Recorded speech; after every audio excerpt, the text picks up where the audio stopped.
morning, Azeroth. Broadcasting live from the trade district of Stormwind. Hey, who rerouted arcane relay through the coffee pot again? Coffee's done. Hang on.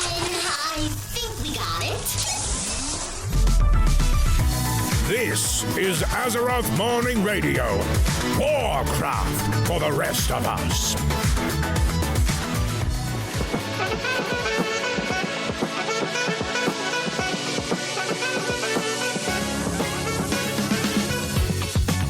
And good Tuesday morning, everybody. Welcome. This is Azeroth Morning Radio. The pleasure is mine. It's episode 28 here. This podcast is for the casual, the 9-to-5er, the parent, the working professional, grandparent, doesn't matter. You are welcome here, friends. And we are your hosts. My name is Jibbs, and I'm joined by Cash. Oh, no insult today. You know, the funny part is you did an insult last night. I did. Before the cataclysm took place in your neighborhood that killed your power. Yeah. And killed our initial recording of the show. It's true. Yeah, everything was going well. Everything was fine. We were hanging out with the patrons in our private Discord for the live recording. And all of a sudden, and I told Cash before, I'm like, I think there's a gnarly storm moving through. So chance I'm going to lose power. And I walk upstairs and just... the trees are blowing in ways they should not be blowing. And I'm just like, oh, that's why all the power went out. And so sideways rain, nasty storm moved through, lost everything, corrupt audio files. That's all right. Here we are. Yeah, here we are. But then what happened this morning? We're getting ready to go. Oh, yeah. And then on my side of the world, something happened in my neighborhood and everything just shut down. I was doing some schoolwork this morning, finishing it up and getting ready to do the show. And then boom, complete power shut down for about an hour. Mm-hmm. But usually it's not weather here. Usually it's some moron running their car into a power box. Hey, yeah, sorry about that. That was me. Yep, that was me. But they had it fixed pretty quick and the net's back up. And here we go. Here we are. We're live. We're live. Kind of. Doing it live. Folks, thank you so much for tuning in. This podcast, like we said earlier, it's for the 9-to-5er. It's for the casual. All of us. This is Warcraft for the rest of us here. And this week on the show, we have a lot of things we're talking about, to be honest with you. We're talking the range of WoW players from pure evil to randomly kind. We're also going to be detailing, Blizzard tells us where we can stick our swords. I still laugh at that one every time. How dare they? Oh, Xbox is doing a promotion with Warcraft.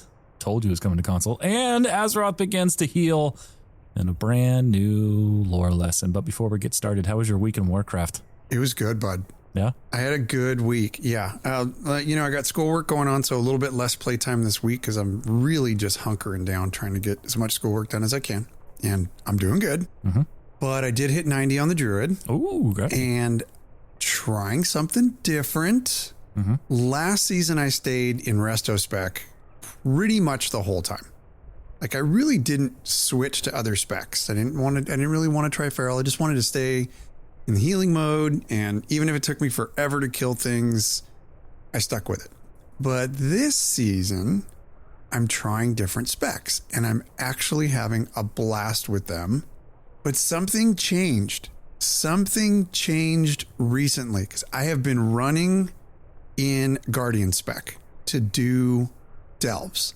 I've been doing a lot of delves and it is a blast. I was a little concerned with getting into my Resto spec and switching Varisa to tank because I was having so much fun doing it as a Guardian.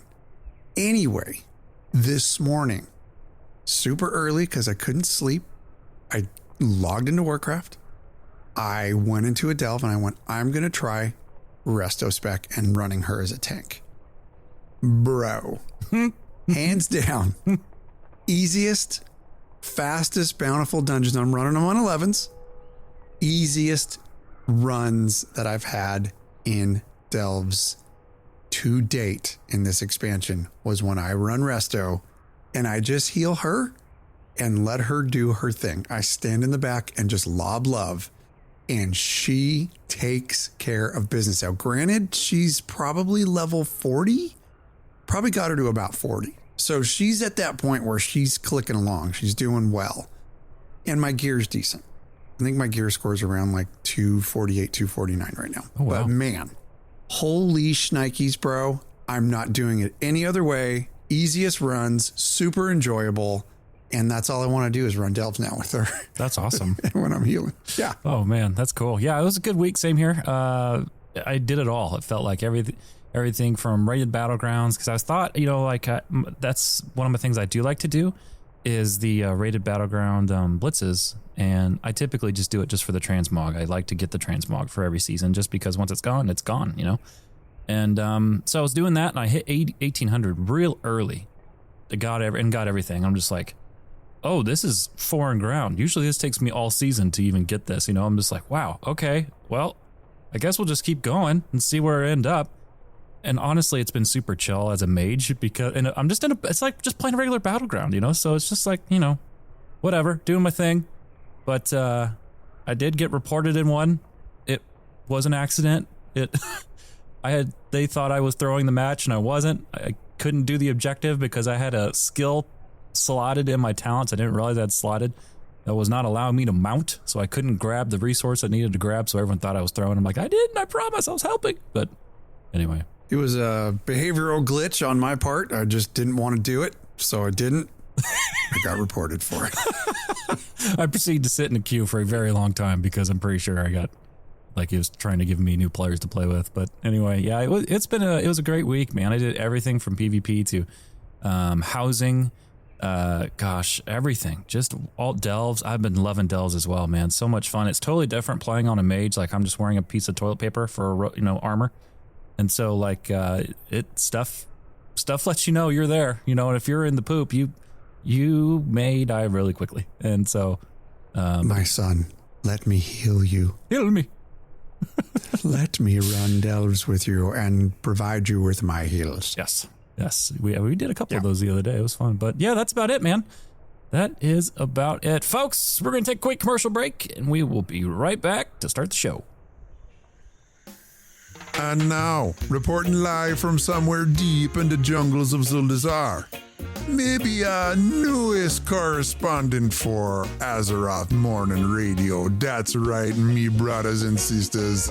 This is Smokebark Jaman, coming at you live from the lush, leafy heart of Zuldazar, where the air be thick, the vibes be right, and the herbal reagents be strictly medicinal, you understand?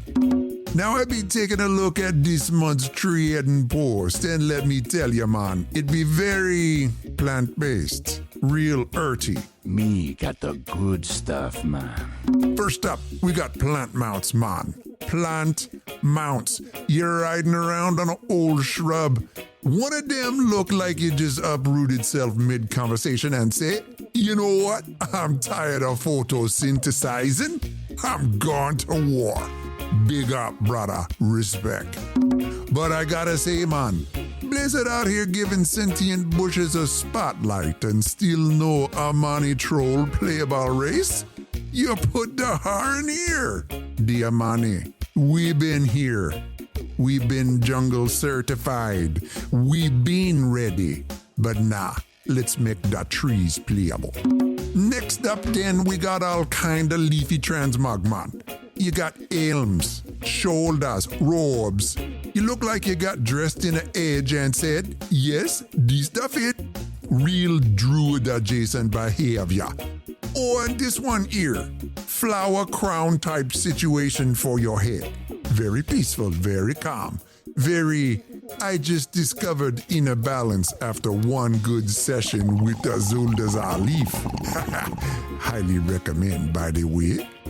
And then we got the vibe mounts, man. One of them looked like it grows legs halfway through life and said, I refuse to be stationary. I respect that, man. Growth mindset. But seriously, let's get back to the Aranir commentary a little bit. This whole month, very Aranir. Meanwhile, Amani Troll is sitting over here like, excuse me, man. We been tropical. We got jungles. We got vibes. We got culture. But Blizzard says, tree people? So overall, man, trading post if you like plants, leaves, this be your month, man. Now, if you'll excuse me, I got some Zuldazar Dreamleaf Deluxe calling my name. So this be Smokebark German, reminding you, stay airy, stay leafy, and man, don't let them trees replace ya.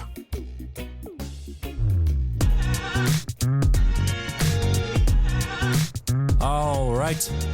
Welcome back, everybody. Thank you so much for hanging out with us here on AMR. It's that time. You know what time it is. Heroes Call. Heroes Call. Folks, before we start with the Heroes Call this week, I just thought we'd give a little mention to our new correspondent that you just heard. I don't know if he's going to make it. He was a little sour right off the bat, I think, with the fact that the Amani Trolls didn't get any love. But anyway, see how he works out. Yeah, man. I like it so much. Gosh, every time I hear that. We had to. We really, really had to. Super fun. We've been talking about that for a while. Actually, that the Monty Trolls very easily could have been written into the storyline as a new playable race. But anyways. Both Alliance and Horde as well. We could have had a first troll race. They would have been really, really, really good. But hey, it just worked out the way it worked out. Now we have the Hariner. Hey, what? The Hariner. The tree people. Yeah, so anyway, up to the Heroes Call. It is a little slow week for World of Warcraft community awesomeness this week. So we're going to bring you something a little bit different. We're going to make our own awesome with the things that are going on out there. And actually, we're going to cover something that is quite dated, but it's still completely relevant to the modern MMO community as a whole. Anyway, this segment topic is titled, "This is Why We Can't Have Nice Things." And this topic revolves around something that happened way back in 2006. Yes, 2 decades ago, friends. A very sad thing happened. A Horde player named Phajin passed away in real life. Many of you may recall this happening. Maybe not happening, but at least the virality that took place surrounding this particular event in the subsequent years after 06. So anyway, to follow Phajin's passing away in real life, the guild that Phajin belonged to organized an in-game memorial service in World of Warcraft. The problem was, back then, PvP servers were a real thing. So this funeral with tons of people took place in the Hillsbrad foothills, right along a beautifully picturesque area on the shoreline of the foothills. So the players gathered peacefully to pay their respects. Now, word of this event spread well beyond the guild, including to an alliance guild called Serenity Now. Serenity Now did not see this as an opportunity to honor somebody's life in real life. They saw it as an opportunity to be douchebags. Oh, yeah. So they coordinated a raid group and waited for the right moment during the ceremony and rushed in to attack these poor mourners, triggering chaos and basically wiping the whole funeral party. Now, this really sparked some outrage. People were very upset about this, and the backlash was pretty widespread. But because it was a PvP server, it was technically allowed within the game rules. So there was no punishment. Like, Blizzard was like, it sucks that this took place, but it falls within the game mechanics. Nobody's like getting in trouble over this. So anyway, the reaction being that divided, some people were like, yeah, like it's fine that they did that. And a lot of people just thought that it crossed the line, like completely crossed the line. So that's what we want to discuss here today, is where is that line between the game and real life? Like at what point is it not just about PvP, but more about like players' intentions and empathy and the culture of a community. What do you think?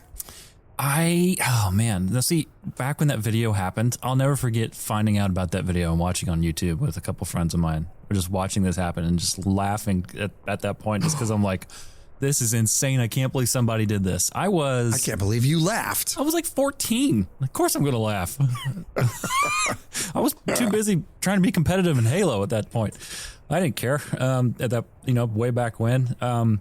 But yeah, that was a trip, and it became such an iconic moment in World of Warcraft. And fast forward all these years later, would I do that now to somebody? No, I wouldn't. But back then, would I have done that thing? Oh yeah, 110%. Because you just told me where I can find all the red and where I can kill every single bit of it, because that was those servers back then, and so yeah, like I understand why people would be upset about it, but at the same notion, like at base level, no matter how we feel about it, if we take out 100% how we feel, Blizzard was right to say what they said. Like that was within the chosen confines of the server type that these people chose to play in and allowed that thing to happen, So it sucks. I wouldn't do it to someone today, but hey, you know what? It's legal, man. It's legal. Yeah, I do agree with you as much as, I laughed when I saw it too. You got to say, you're not laughing for the person who passed. No, obviously, heaven's sakes, no. It's a very serious undertone where, they had a friend that passed, right. Somebody that, a guildmate that passed. Right. And, all of that, all that being said, like there's, respect and love and empathy for that person. But yeah, the videos it is funny. It's funny that they would do that. And there's a part of me, again, like I would never do that to anybody either. I think we're in the same spot. I would never organize anything like this. I think that is super inappropriate, and there's way better times to do this. But at the same time, did it, maybe even in the smallest amount, provide a reminder for those folks that they are in the game to have fun, and that anything can happen in a game? It's unpredictable. And I bet even for that guild, it had nothing to do with disparaging that person. It was just a reminder for all those folks, in a time of grieving, that it's a game, and fun things are going to happen. Things are going to upset you.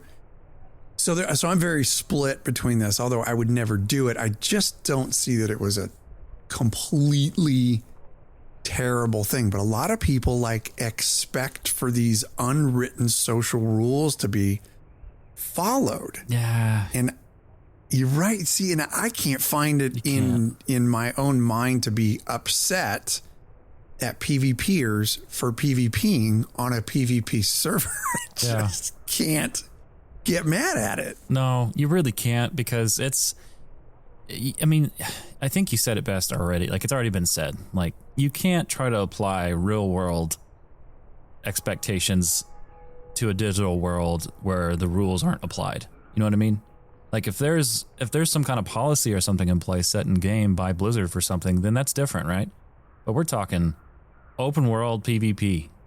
That was the whole point of those servers, was for open world PvP. So, the old school PvPer in me said, absolutely do it. Do it. And film it so I can watch it. The fast forward, the dad in me now that cares more about people behind the keyboard than I particularly do about any game.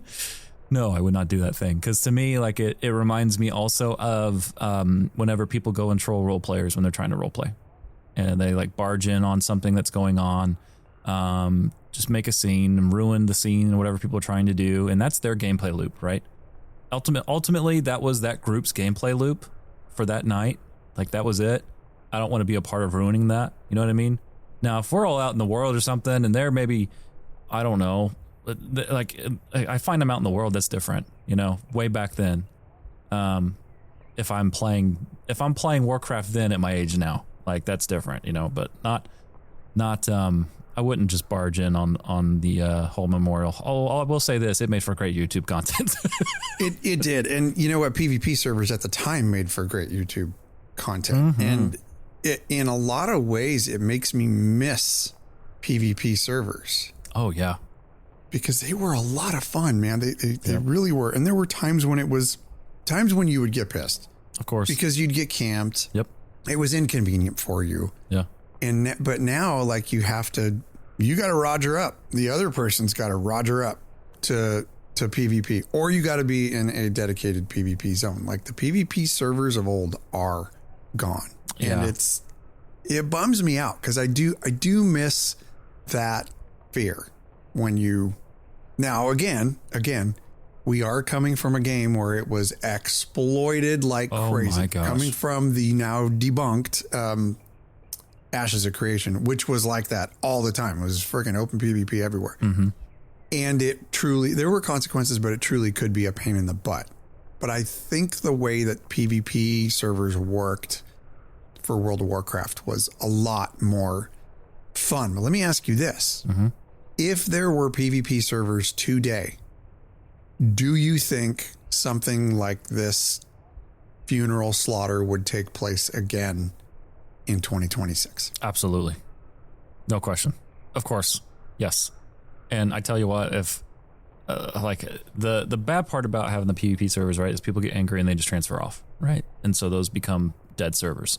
And so that's the tough part about it. But yeah, would that happen? Oh yeah. Yeah. And you know what? This time though, they'd bring guards. It'd end up in a massive, massive war. And oh, that just sounds so much fun. It just sounds so much fun. Honestly, you know, I think Warcraft did a really great job, like you said, on those open world PvP servers. It just felt good, I think, from the way it was structured.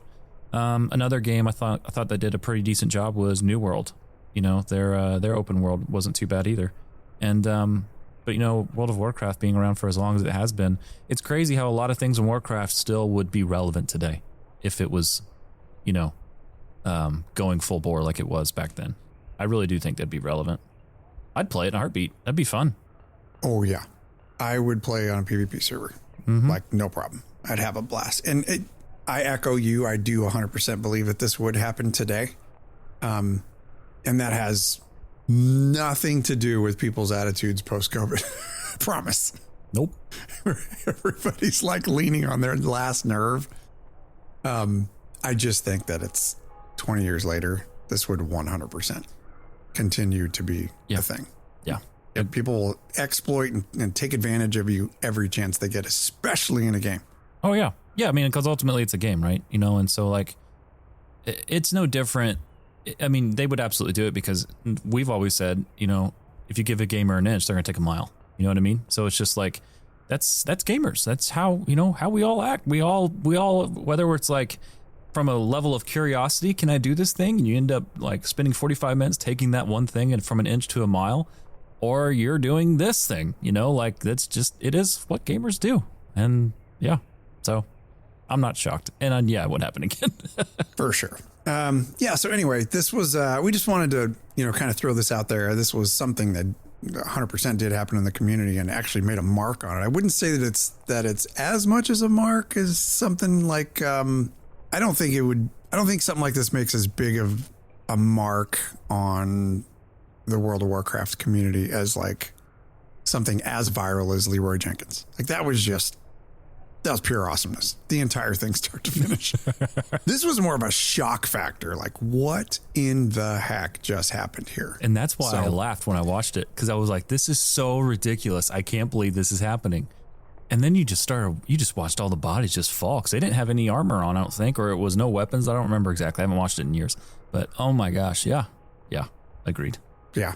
The bodies definitely hit the floor, but anyway, don't worry. We're going to counter this community debauchery in today's snark a little bit later on in the show. We're going to counter it because we got to level this off a little bit and end on a positive. It's the sandwich method. Sandwich method. We love this. We hate this. We love this. It's called the sandwich method. Mm-hmm. Anyway, yeah, that was a good one. Good talk. Breaking news. Brought to all of yous by the Goblin News Network. Sheath weapons on back or hip with new transmog options in Midnight Patch 12.0.5. This coming to us from wowhead.com. So, folks, patch 12.0.5 PTR is introducing some weapon sheathing customization options within transmog. So, in short, players can choose to have their weapons appear on the hip, on the back, or completely hidden when not in use. This adds a new layer of visual control as well as aesthetic. There are some restrictions, however. Number one, two-handed weapons can only be sheathed on the back or hidden. No hip option. Can't imagine why. I don't want to imagine a massive claymore just taking off.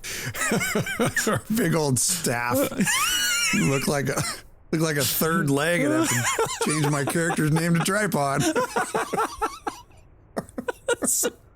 Here's the line. Let me dip my foot over the other side of it.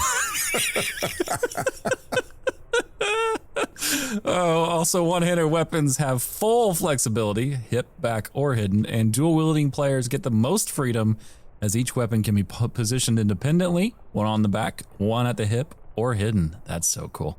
So anyway, what do you think of this, man? I love it. This does, I think there is a way to cross swords on your back already, because I remember having that on my monk. Some of them do, some don't. Some, yes. You can't control which one does and doesn't. And this is going to open it up for many of those. Even if it's a massive claymore, it can go on your back crossed. Mm-hmm. Which is very cool. So I think for dual wielding classes, this is going to be really, really neat. Mm-hmm. And this, to me, I think above and beyond the fact that it's swords and two-handed weapons and stuff like that, and they have that flexibility there. They're bringing that flexibility above and beyond that. I'm looking at bigger picture, because remember when I was talking about having your cloak on. And the ability to put a quiver on the back or a backpack over the cloak. I think they're looking at more things like that. They're looking at more ways to be able to allow you to customize your character. And this is a win all day long. So, and these are little things. So to me, it says that I'm happy that they're looking more into customization. But when they're paying attention to these smaller details, it goes to show that the game, the expansion, is in a pretty good spot. Yeah. Yeah. You know what I mean? Like mechanically speaking, for them to be able to dive into these smaller things. Yeah, I agree wholeheartedly. And Holly just recently said, like, one thing that's on her docket that she would love to be able to do is to have hair coming from underneath of your hats, you know, of your helmets and stuff that you're wearing. Just little touches like that, you know, like you're saying. And yeah, that's great for immersion. Truthfully, it's great for immersion for your character. It's great for any role player who's out there. And honestly, it's just great for transmog. You know, you're going to look great, especially you talk dual wielding. Yeah. You know, you want to have something on your back. Maybe your character reaches something on their back and then something on their hip, you know, maybe whatever that is. But yeah, I agree. You know, like whenever you see a game like this, that's been around for as long as it has been and means so much to so many of us, and they're able to focus on the little things like that. Yeah. Then you know the major things are in a good spot. Yeah. Yeah. And I really don't know that there's much argument out there that things are broken in Midnight, because man, absolute home run. I'll say it again. I'm having so much fun in Midnight, trying all the different things. There's plenty to do. The game world is just beautiful. Things are smooth. Mm-hmm. So yeah, it's good to see that they're in a place where they have the ability to start looking at some other things and, you know, some smaller projects that they wanted to get off the ground. It's a beautiful thing. Agreed. Next up, we have new Fanta promotion rewards, limited amounts of mounts and decor. This coming again from wowhead.com. So to celebrate listen to me, Xbox's 25th anniversary, Fanta and Xbox have 25th anniversary. Oh my gosh, I feel old. Oh, I'll never forget when that came out. I wanted one so bad. Oh, wow, I feel old. Okay, so anyway, Fanta and Xbox. Let me drag myself out of my depressive stupor of age right now. Fanta and Xbox have launched a crossover promotion featuring rewards in both World of Warcraft and Diablo 4. So the main focus here for WoW players is that the headline reward is the fantastical Goblin Wave Shredder mount, along with themed items like a portable ice chest and mystery liquid decor.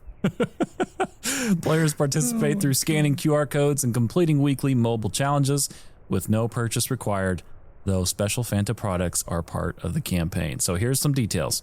Only 2,392 of each WoW reward per week are available over 17 weeks. That's roughly 40,000 mounts total per region. Oh, that's crazy. By comparison, Diablo 4 rewards have far higher availability, nearly 2 million total.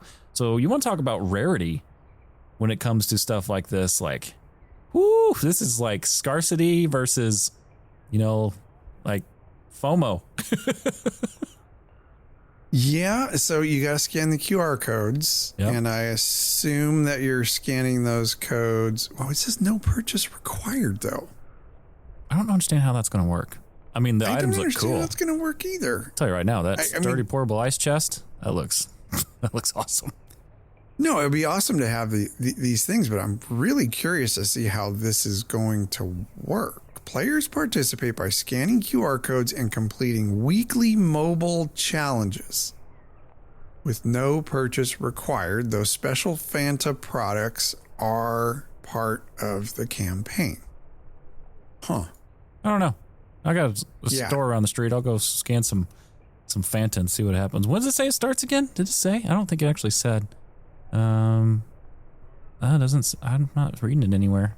Odd. No, not yet. Huh. Yeah, we're gonna have to look this one up because this I really am interested to see how this is gonna work because I just picture somebody buying like 40 packs of Fanta and just crushing them and just like, oh, congratulations, you now have diabetes, but you got your portable ice chest for the game. Got the diabetes. I don't want to talk to you about diabetes. Looks like it starts April, so this month. It doesn't give us a date, but it does start this month, so you can look forward to that, folks. Then finally on the docket here for news today, we have WoW Lodge Cast Iron Promotion Bundles, a new pan with a pet. These are some odd headlines, I know. But we had to talk about it. So Blizzard has partnered with Lodge Cast Iron. So for all of you cooks out there, moms, dads, well, you can get yourself an official World of Warcraft skillet. This, I feel like I need to do this in like a promotional vocal to do it. 3, 2, 1. This 10.25-inch seasoned cast iron skillet is made in the USA with non-toxic materials and built to last for generations. When you purchase a skillet from Lodge, you will also receive a code for the Cinder Kitten Companion, which has been available for purchase from the in-game shop since Mists of Pandaria's original release. Also, when you buy this pan, make sure that you don't use soap to clean it and properly season your cast iron World of Warcraft pan. By the way, you'll never see the logo because it's on the bottom where the burner makes contact with the pan. But it looks Congratulations. Cool. It does look cool. Dude, this one blows my mind. I know. Isn't it crazy? Who thought of this? Marketing just said, hey, go for it. Like, I'm assuming somebody in marketing is a cook because where does this come from? Like, I think it's great. I might consider getting something like this because I love to cook, but I also have a ton of cast iron already, so I can't really justify buying one that for World of Warcraft. But yeah, this marriage is very strange to me. Mm-hmm. It's awesome. It's just out of left field. I know. It's sold out too, by the way, just so you know. So, of course it is. Yeah. It was in stock the other day. It's only $36.95. That's not too bad, you know? That's not bad at all, actually, for cast iron. No, I'm scared to death with trying to cast iron. I've never done it. I'm afraid I'll ruin it. So I've never done it. Oh, bro. Let me tell you a quick story about ruining cast iron. Okay. You cannot do it. Okay. So, as you know, I work in a fire station. Yeah. We use cast iron like crazy. Mm-hmm. One of my coworkers goes to the desert riding off-road vehicles all the time. Mm-hmm. Out in the desert, ends up at this super old campsite nobody's ever touched in years, ends up finding a massive, this thing must have been 40 inches. No way. A massive cast iron skillet buried in the sand under flooding and all kinds of stuff. It was under there for years, completely rusted. Brought it home, fully restored it. I'm not kidding you, dude. This thing had to have been from the 30s or 40s. Oh, that's cool. Out in the elements. Yeah. And he restored it like it was brand spanking new. You cannot ruin cast iron unless you run over them. You cannot ruin them. So yeah, we need to talk offline about cast iron because I'm a huge fan of them. Yeah, I'd like to learn how to cook on them, to be honest. I love to cook at home. And yeah, that'd be fun. Imagine me, hey, we're putting this on the YouTubes. Me trying to run over the cast iron. Yeah, it's going to damage your tire. I'll tell you that much. I'm sure it would. Oh my gosh. Well, everybody, it is that time for Snark. Let's go.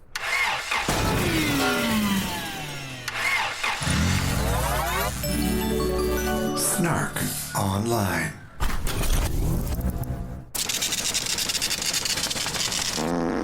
So meaty.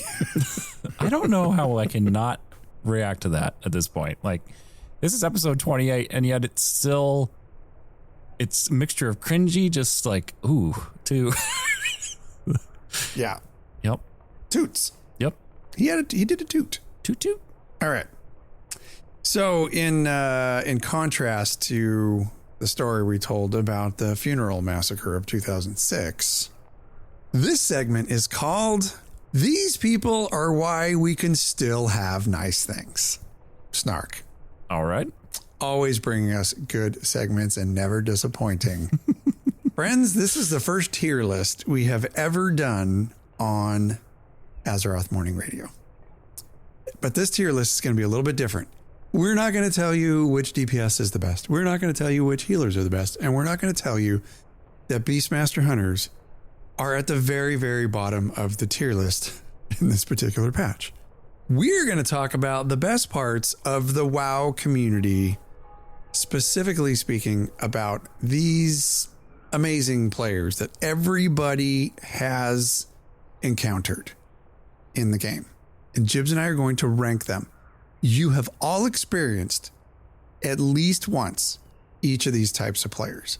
Now, the worst part about this whole thing is that Snark is Goblin technology, and the Goblins did come up with this, but I think they hit a home run on it because for the most part, like they're there. So anyway, here is the tier structure. We're going to go through this list of different types of World of Warcraft players.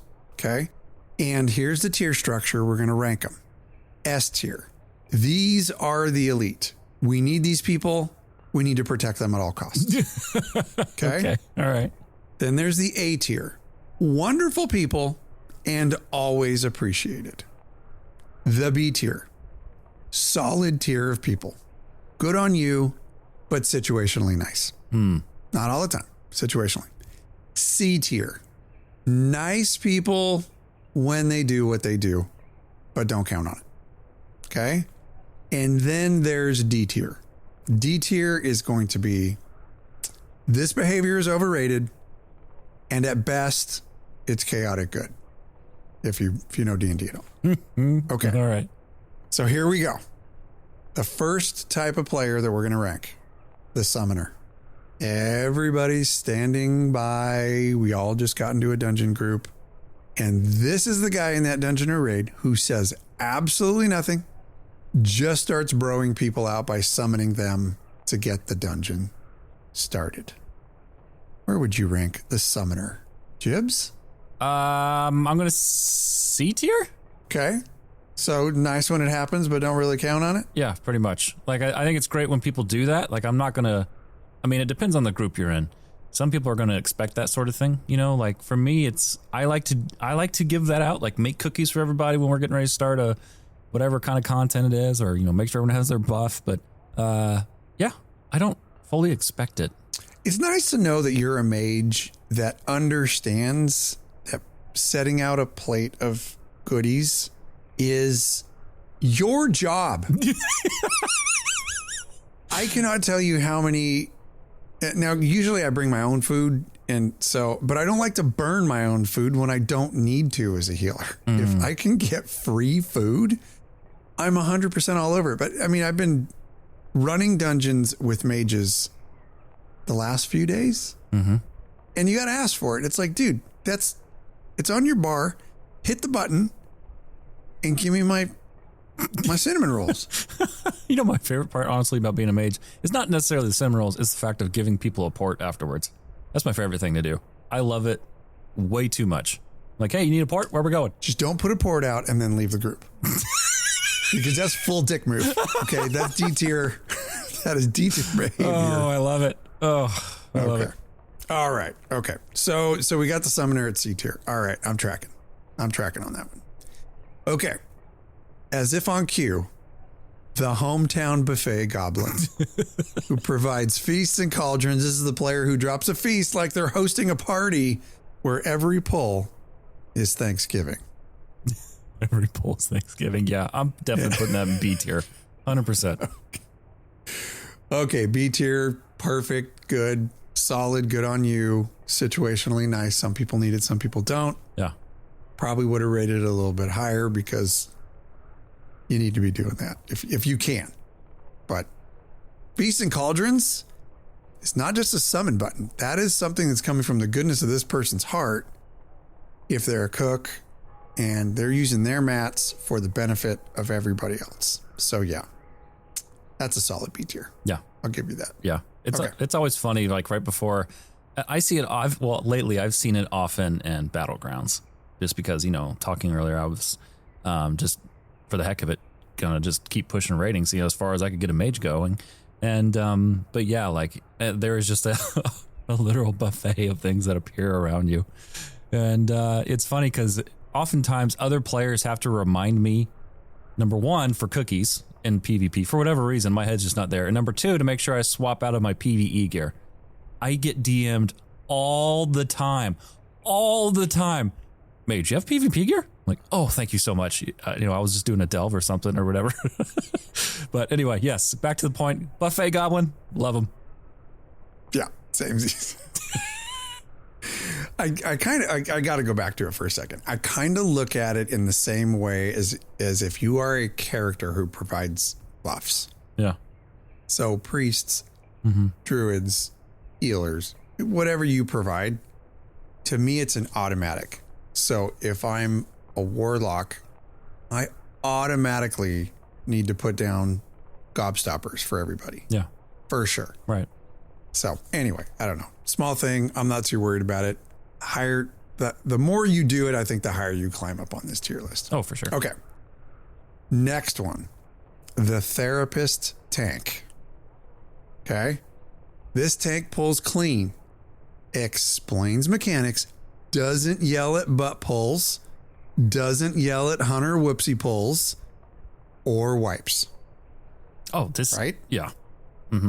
They're so good at being a leader or a tank that it feels like you're in group counseling. Yeah, S tier. This is like the cream of the crop. They're kind. They're not doing massive pulls, just trying to burn through it and yelling or kicking people, as we talked about last week. It just like this is when it's the most fun. Truthfully, for me, for PvE content, for instance PvE content, this is when it's the most fun because they care enough to care about other people, and I like it. Agreed. And I say this coming from a place as a healer, that the relationship between the tank and the healer is very, very important. And I'm 100% behind a tank that takes time to look at the needs of the group, make sure they're not, number one, overpulling, and number two, making sure that their healer is ready to go.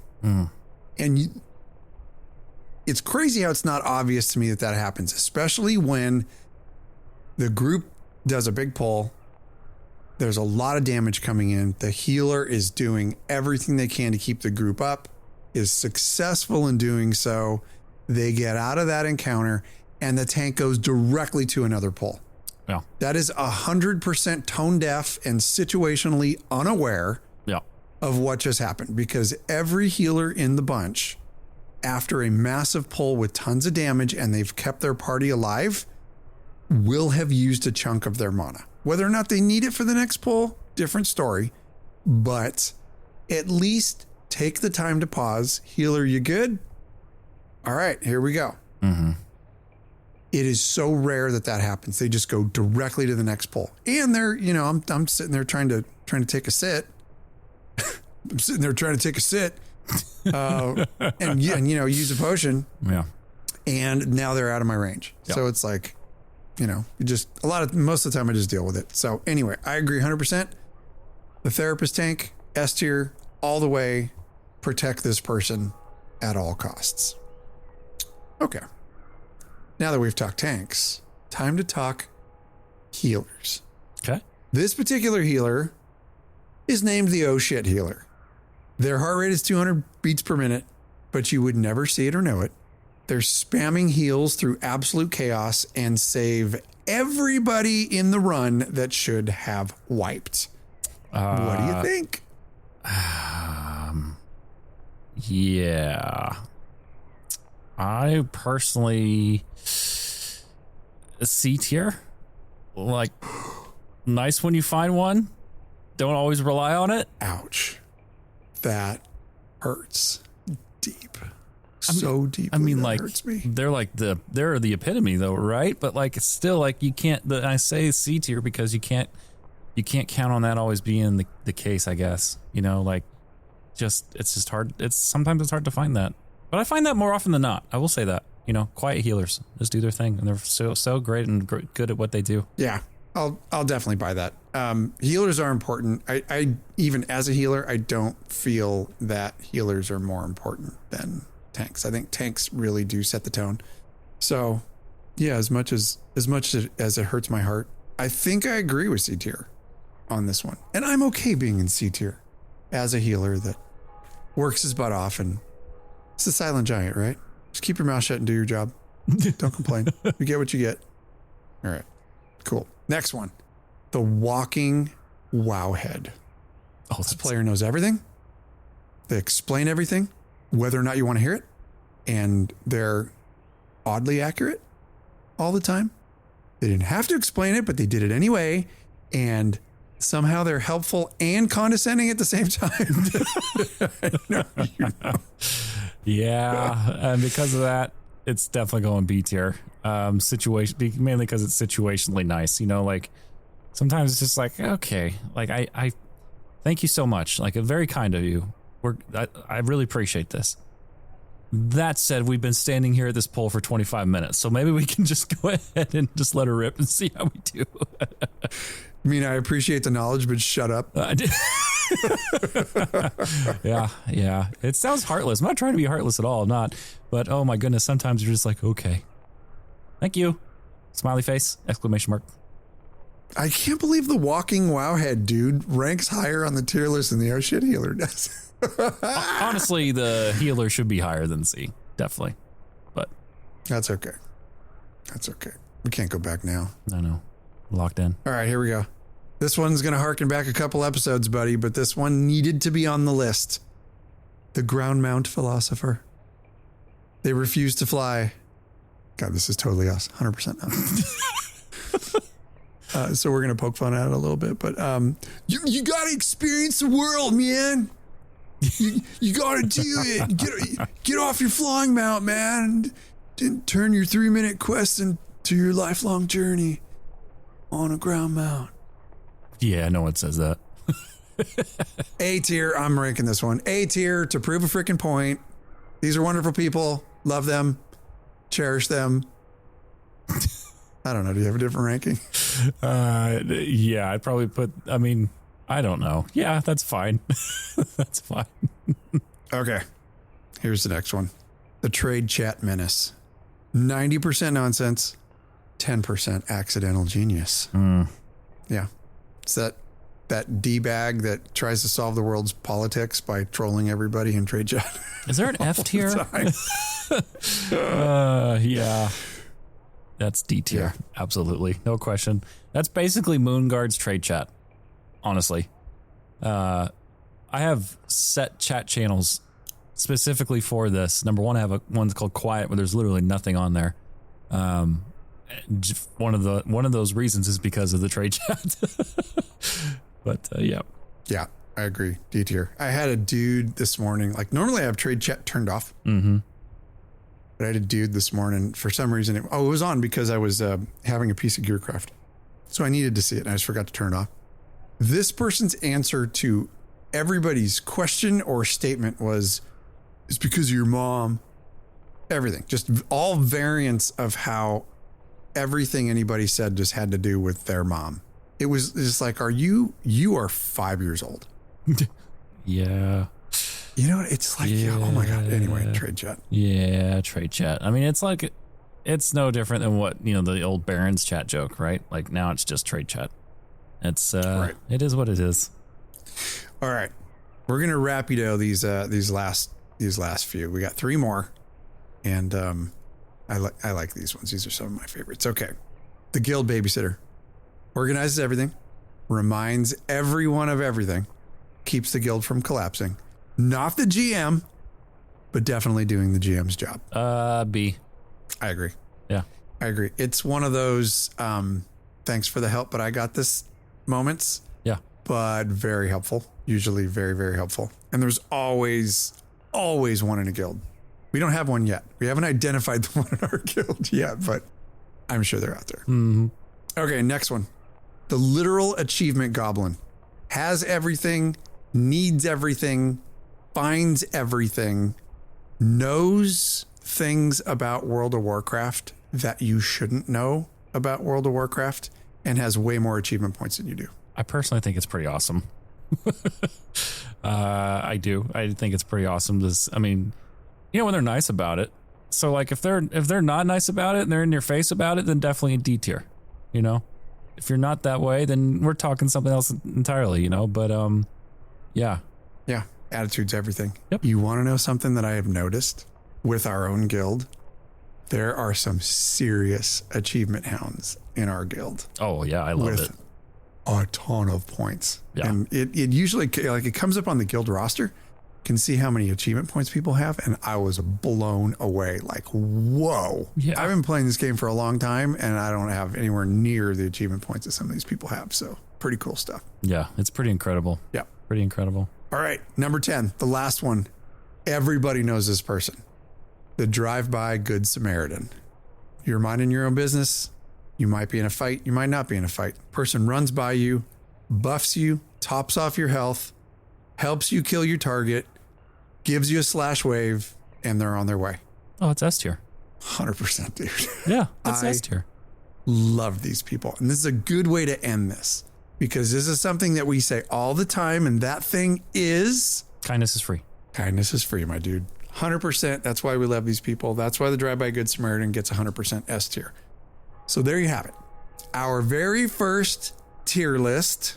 Now, granted, you didn't get to see all the pretty YouTube colors and the chart and seeing us move little icons from one place to the tier, but it doesn't matter. We 100% after covering that dastardly freaking thing that happened in 2006 in our Heroes Call, we needed a good way to offset the felons of that event, who literally ruined a funeral in a video game. And then on a high note. So anyway, let us know what you think. What kind of top tier community members are out there that are spreading love in game? Which ones did we miss? Drop a comment, like, and subscribe. Wow. All right, folks, we're going to take a quick lore lesson break. We'll be right back to close out the show. For the first time in Azeroth's history, there was silence. The war was over. The Black Empire had fallen. The elemental lords banished. And the old gods imprisoned beneath the world. Against all odds, Azeroth had been saved. But peace, as the keepers would soon learn, can hide unfinished work. Because deep within the world, Azeroth was still bleeding. When Aman'Thul tore Yasharj from the planet, he didn't just destroy an old god. he wounded the world itself. A massive scar split Azeroth's surface, and from it poured raw arcane energy, the very lifeblood of the sleeping titan within. Left unchecked, it would consume everything. So the keepers went to work. Day and night, they constructed vast magical wards around the wound, carefully containing the runaway energies. Slowly, the chaos began to settle. The violent storm of magic calmed, and what remained became something new. A shimmering, radiant lake of power. They called it the Well of Eternity. From this font of energy, life would begin to flourish again across Azeroth. Not just surviving, but thriving. With the wounds stabilized, the Keepers turned their attention to something even greater, the future of Azeroth itself. To nurture the world soul, they would need more than magic. They would need machines. Arcadis and Mimiron combined their genius to create two monumental constructs, the Forge of Wills and the Forge of Origination. Together, these engines would shape and strengthen Azeroth from within. The Forge of Wills would guide the world soul's growing consciousness. The Forge of Origination would regulate the planet's deep energies, and if necessary, reset all life on Azeroth entirely. A final safeguard. A last resort.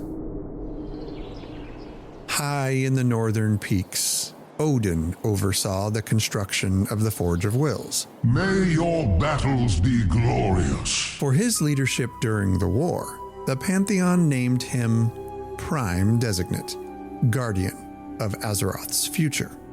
There in the Storm Peaks, the Keepers built a great stronghold around it, Ulduar, a fortress that would house not only the Forge, but also the prison of Yogg-Saron.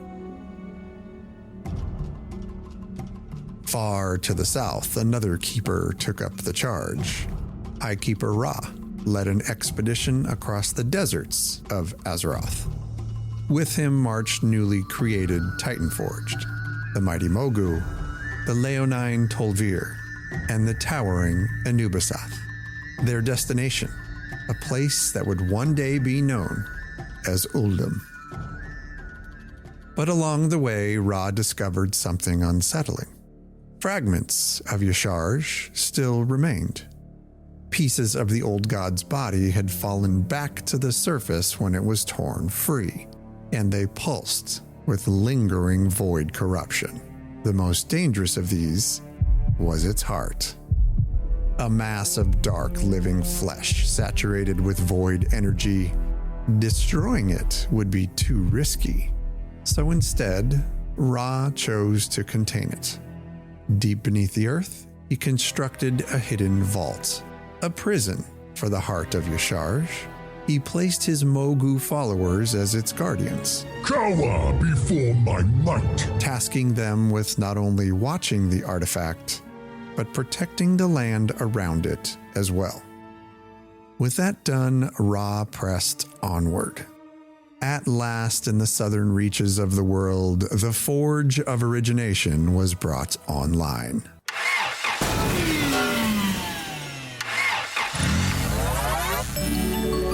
Snark Online. Just kidding. The ground trembled as the machine awakened, its power flowing into Azeroth itself. For the first time since the war, the systems of the world were working together. North and south, machine and magic, all in balance. The war had ended, the wounds had been contained, and Azeroth began to heal. But beneath the surface, the old gods still waited, and the Keepers had no way of knowing that their greatest threat would not come from below.